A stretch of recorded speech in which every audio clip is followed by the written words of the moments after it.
শিলিগুড়ি সংলগ্ন শাহুডাঙ্গির পাঘলু পাড়ায় প্রবল বৃষ্টিতে প্রতিবেশীর গার্ডওয়াল ভেঙে চাপা পড়ে মৃত্যু হল দুই শিশুর। এই ঘটনায় ব্যাপক চাঞ্চল্য ছড়ালো গোটা এলাকায়। মৃত দুই শিশুর নাম মধুমিতা মোদক বয়স ৩, দেবায়ন মোদক বয়স ১। স্থানীয় সূত্রে জানা গিয়েছে, মঙ্গলবার রাতে মুষলধারে বৃষ্টি হয় শাহুডাঙ্গি এলাকায়। সেই সময় প্রবল বৃষ্টিতে প্রতিবেশীর গার্ডওয়াল ভেঙে পড়ে পরিমল মোদকের টিনের ঘরে। ঘরের ভেতরে শুয়েছিল দুই ভাই বোন। হঠাৎ ভেঙে পড়া গার্ডওয়ালের নিচে চাপা পড়ে গুরুতর আহত হয় তারা। এই দেখে প্রতিবেশীরা দ্রুত উদ্ধার করে শিলিগুড়ি জেলা হাসপাতালে নিয়ে গেলে কর্তব্যরত চিকিৎসক দুই শিশুকে মৃত বলে ঘোষণা করেন।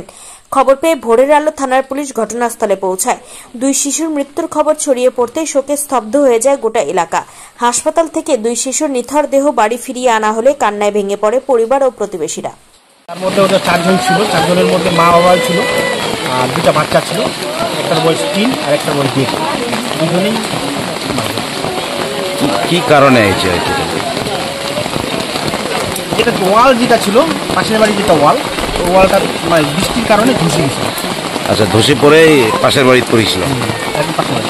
আর এমনকি ওই সময় কি